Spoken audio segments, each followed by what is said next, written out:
God damn it. Still missing shoes. Why are we always missing shoes? Thancred, do you have some shoes for me? No, but you have a pretty picture. Thancred looks just like you feel. I feel great!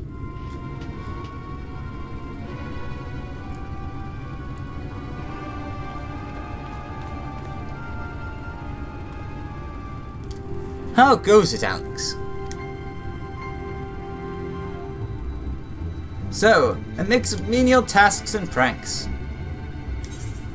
Yes, that pretty much sums up my own experience. They have no troubles worthy of name.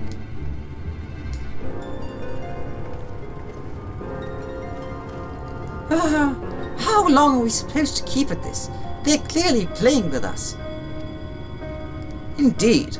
Whenever I inquire how much more there is to be done, the answer is ever the same. A little.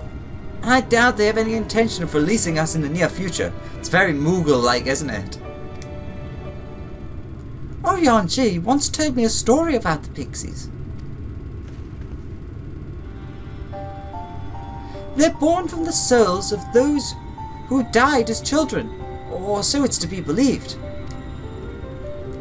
Though they don't have memories of their previous lives, the desire to have fun remains imprinted on their souls. And so they live only to play, helping or keeping hapless mortals for their pleasure for years on end, sometimes even until death. In the past, when I sought to identify the true nature of ghosts, I came upon literature examining a similar subject. The soul was likened to a core that resides in the ether, and its presence is what differentiates us from such beings as sprites and arcane entities. Right, that makes sense. Upon death, said core ordinarily dissipates alongside the ether that composed the flesh. However, it may be held together and bound to the corporeal realm, either by the will of its owner or by means of a certain art. In time, the soul may regain ether unto itself to assume another form, or find newly emerged life in which to abide. The pixies may be one such instance of this. If ghosts are merely souls without bodies, what does that make us? I think you've become that which you fear most, brother dearest. However the pixies may have come into being, if we leave them to judge when they are satisfied, they will never be satisfied. Nay, we must negotiate new terms with the creatures. Now where to begin? It seems to me we would need at least one among them to sympathize with us. In the course of your chores, did any of you encounter a pixie who seemed even faintly amenable to reason? Fiol? What? You knew a pixie from before? Izzy, stop doing the submarines! Not only are you acquainted, but you've entered a pact. You might have mentioned this sooner. At any rate, I dare to hope this will offer us a way out. Without further delay then, summon this Feoul, if you please. Feoul. Not Feoul, Feoul. While chat mode in C, use your keyboard or software blah blah. Say Feoul.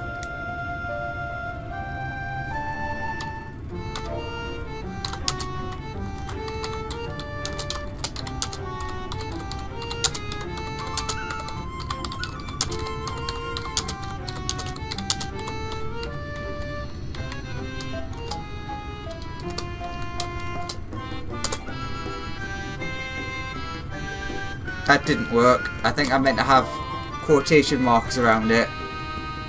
Or maybe just set it the correct chat. I'm going to try this first. too far away. Also, I've not talked to you yet. Come along, Alex. Summon your pixie friend. I hope Feoul will be able to help us. A pact with a pixie? Oh, why am I not surprised? Where ghosts to? I suppose it makes sense on a certain level. Yeah, technically. Alright, let's get rid of /S and actually change it to the mode. God damn it. Wait, do I have to go to a specific place? Oh, for goodness sake. Oh. Whoa! Frame rate went way down there.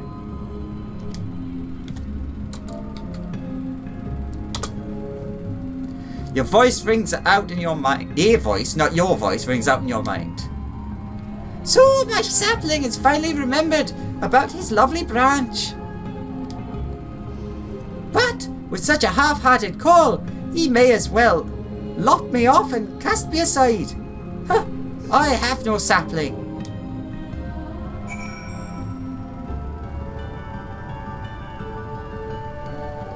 I mean, what it's actually asking me to say is pretty close to what I said. Feoul. Feoul.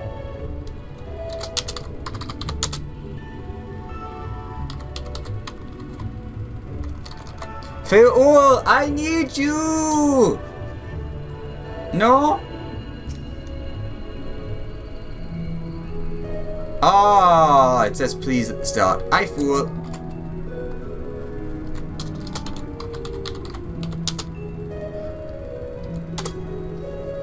Huh! Is that your idea of a fervent call?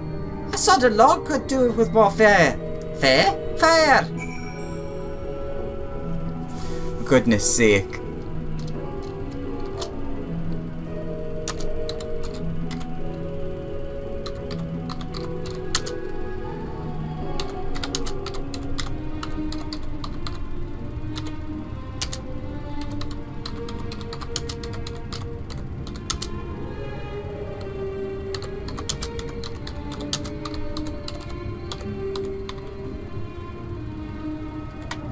Oh, loveliest of branches, please grant me your succor.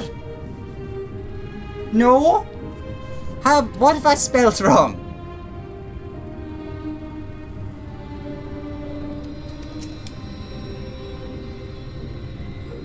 Ah, I missed out the E after the V.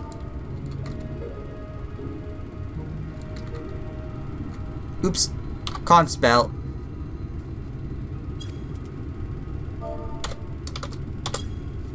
There we go.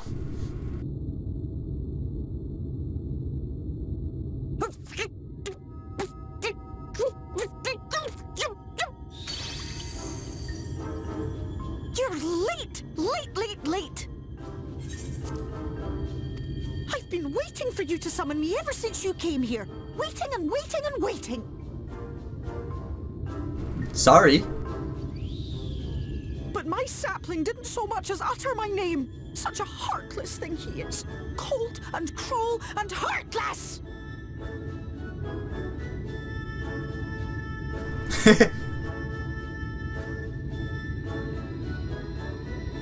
Another self-important little brat. Just what we need. Reminds me of my childhood.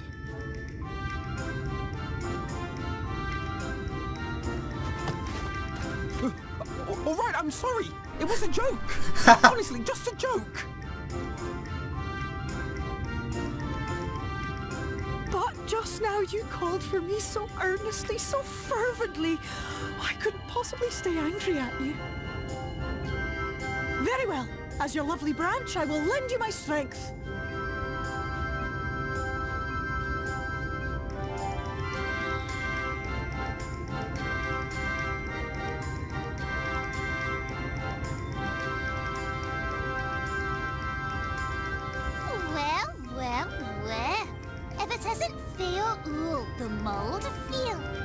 been too long. Not long enough for you to think of any new games, though, apparently. If I were you, I'd be bored of myself. Now let me make something clear. That mortal is mine. No matter what you do, he will never be yours. Never, never, ever! Oh, not even a bit. But what about the others? Surely we can keep them. No, you can't keep them either. They're for my amusement and mine alone. And if you lay so much as a finger on my sapling, I'll scatter the contents of his bag all over your precious village. Oh God, no! There'll be cold, hard metal, furry, festering food, stinky, sweaty small clothes, and all manner of other terrible, unmentionable things. How would you like that,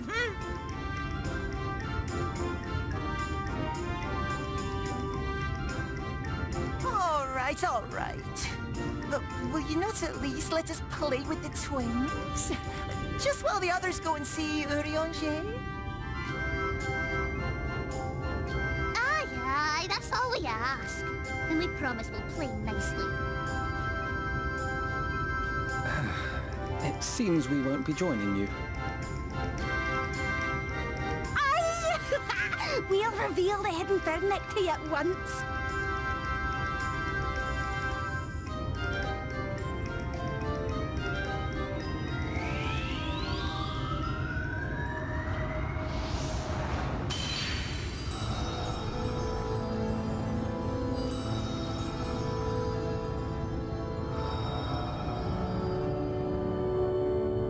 The mists become clear and the beauty revealed. The mists become clear and the beauty revealed. So this is the true Ilmeg.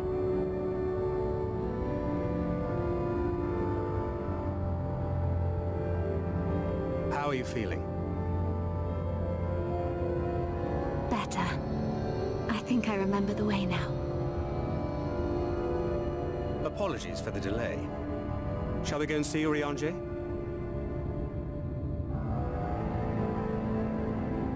Your lovely branch is useful, yes? So whenever you're in trouble, you must remember to make use of me!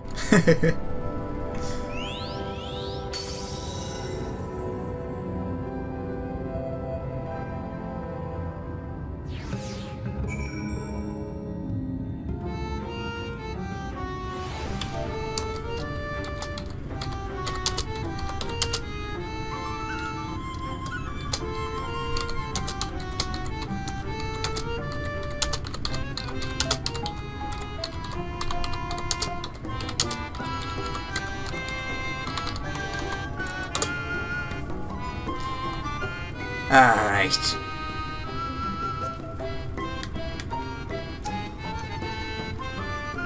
Worry not, we shall be fine. Go on and find Urianger. Send Urianger my regards, and tell him to live somewhere less annoying next time. Feoul certainly has a way with the other pixies. For Alfredo and Alice's sake, let us be quick. It would be a shame to return only to find they'd been made to play one game too many. Now, the place we seek is the abandoned manor of a nobleman and scholar. The Bookman's Shelves it's called, and the fellow's vast collection of tomes. An agreeable habitat for our friend, I'm sure you'll agree.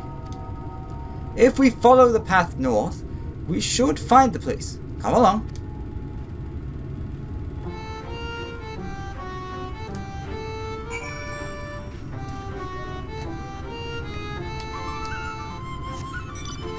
Alright, let's go find Urianger.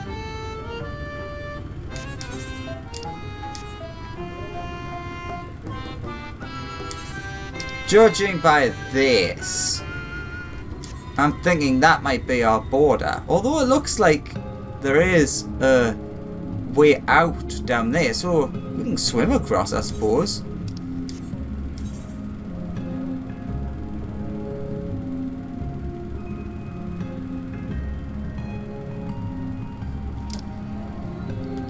Here we go. Alright, coming Oriange. Bum bum bum bum. There's an evil moth after me. I think we found our building.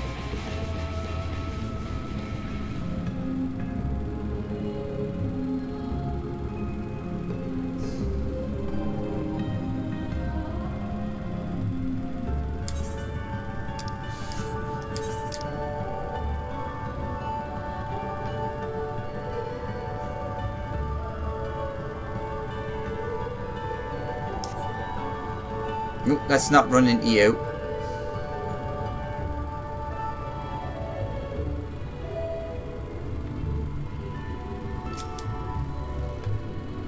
It's been quite a while.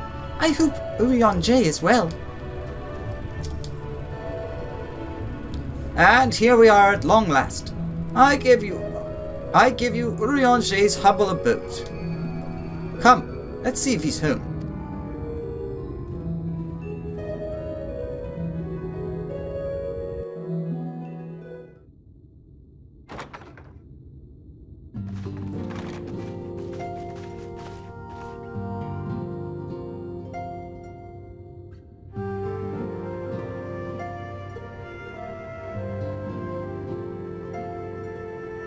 Oriange, are you in? Unto a world weary of heroes, a hero wends his way. The Exarch did send word that thou wouldst seek me out, but ne'er did I imagine thou wouldst arrive so soon.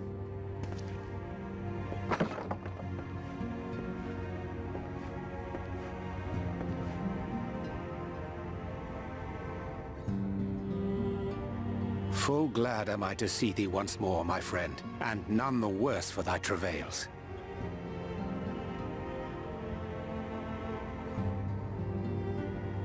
Run along, Minfilia. We'll meet you outside. But... Another one for you to imbue, if you'd be so kind.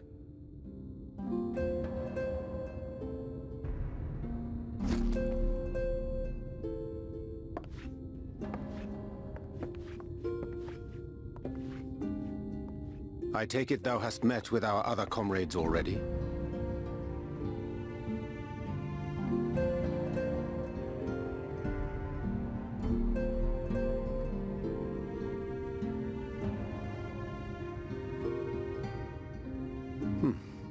That Master Alphino and Mistress Alize now travel in thy company is of great comfort to me. As for the rest, it beginneth in earnest. The hunting of the Light Wardens, and perforce the war with Yulmore. Hark thee then to my words, and through them behold the vision that I did glimpse, that of the 8th Umbral Calamity.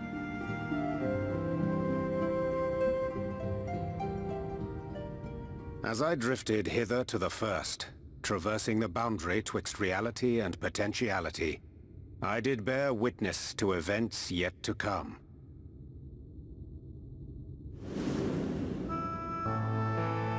There I saw the combined forces of Eorzea and the Far East offering fierce resistance to the legions of Garlemald.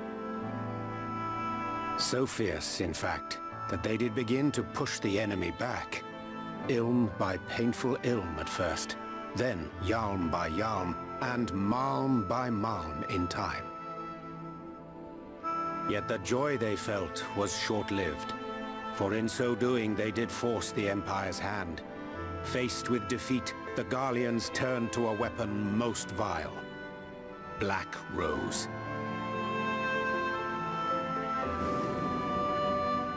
Its potency defied all reckoning.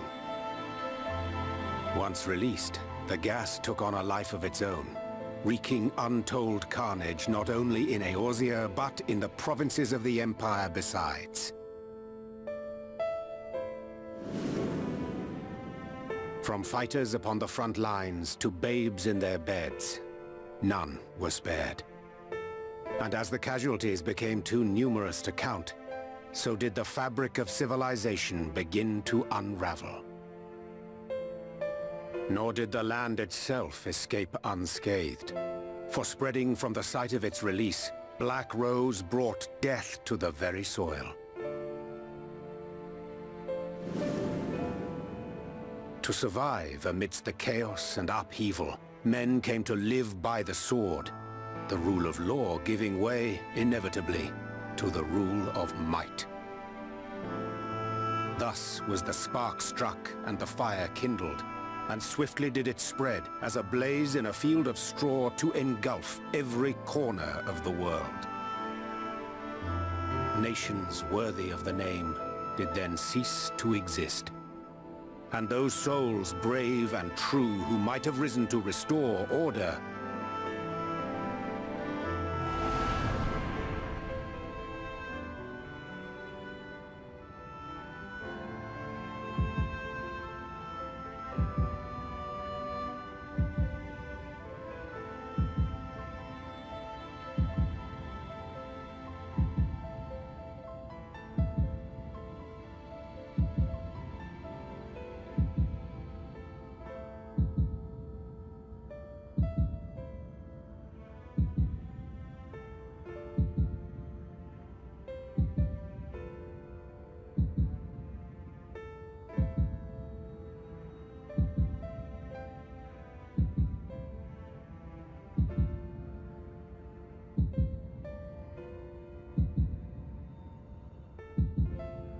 were no more.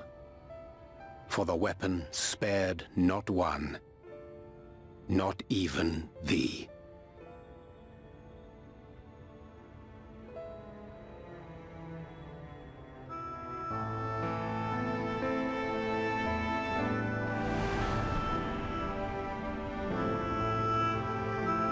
An endless age of war, begotten by the blight of Black Rose.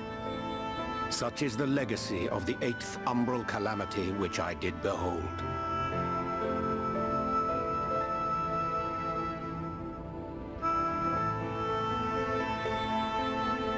No matter the cost, we must forestall this tragedy. To that end, I have labored during my sojourn in this world, discovering in so doing the answer to a pressing mystery.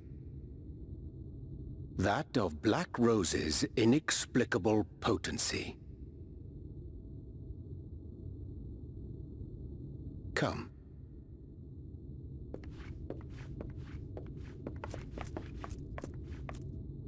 Dost thou recognize yonder chart?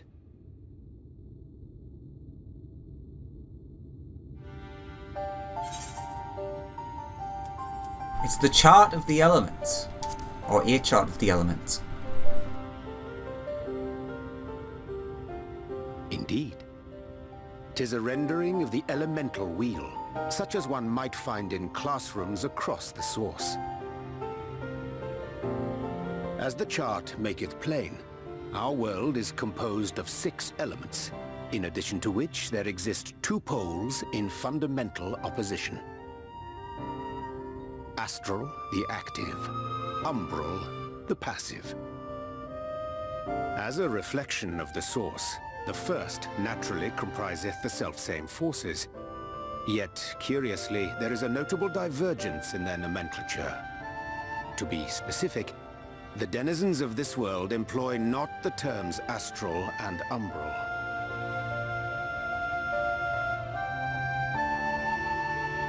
Thus was I moved to inquire what names said forces had been assigned. A simple question which yielded a most unexpected answer. Upon demanding the name of the pole aligned with activity and growth, I was told that as life's myriad colors combine to produce black, the people of the first had called it darkness. At this, did my mind begin to race. Yet 'twas only when I asked what name had been given to the pole aligned with passivity that mine eyes were opened to the truth. Peace and tranquility being as purest white, unmarred by color, I was told it had been given the name of light.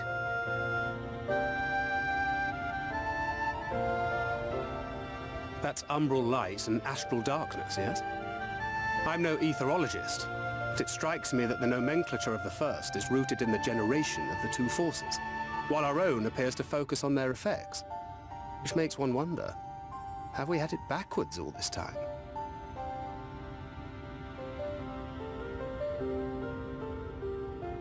"'Tis indeed a compelling question, and one which beareth closer examination. Yet what knowledge we already possess sufficeth to explain the chain of events. The phenomenon of etheric thinning observed in the source is the consequence of light, the power of stasis, flowing in from the first to stifle the movement of ether within the land. And according to Master Alphino, Black Rose slayeth by halting the circulation of ether within living beings. Should such a weapon be unleashed even as the first were rejoined, replete as it is with light, we would have a disaster of untold proportions on our hands. A calamity. Well, at least we have a better grasp of what we're facing. Our objective, however, remains unchanged. We are to eliminate the Light Warden of Ilneg. Speaking of which, were you able to ascertain its whereabouts? Aye. 'Tis all but certainly ensconced within Leargear, the castle which standeth in the midst of the lake. To enter said stronghold, we must needs turn to the pixies for aid. Fortunately, I have become quite adept at courting their cooperation. Henceforth shall I accompany you, and do all in my power to ensure that my vision doth not come to pass.